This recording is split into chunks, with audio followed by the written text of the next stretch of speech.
এই হচ্ছে কিয়ামতের বড় আলামত। রাগ করলা বলো বিসমিল্লাহ, আবার বলো বিসমিল্লাহ ভাইরাল। এরে বাঙালি মুসলমান ভালো করে জেনে নাও, এই যে রাগ করলা বিষয়টা এমনটা ভাইরাল হওয়া শুধু বাঙালি মজা নিলেই হবে না, খুব ভালো করে জেনে নাও, নিঃসন্দেহে এটা সুস্পষ্ট কিয়ামতের আলামত। এরে আল্লাহর গোলাম, এখন তো প্রশ্ন ছড়ে আসবে, হুজুর এটা কি করে বললেন কিয়ামতের আলামত? বিগত কয়েক বছর আগে ভাইরাল হলো, ভারতে বাদাম বাদাম কাঁচা বাদাম বলে ভাইরাল হল।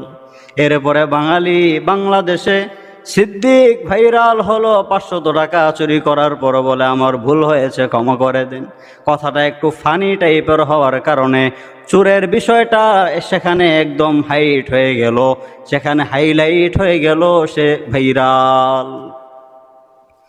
আমি তখন এই সিদ্দিককে নিয়ে দীর্ঘ আলোচনা দিয়েছিলাম। আমি বলেছিলাম নিঃসন্দেহে সিদ্দিক কিয়ামতের আলামত।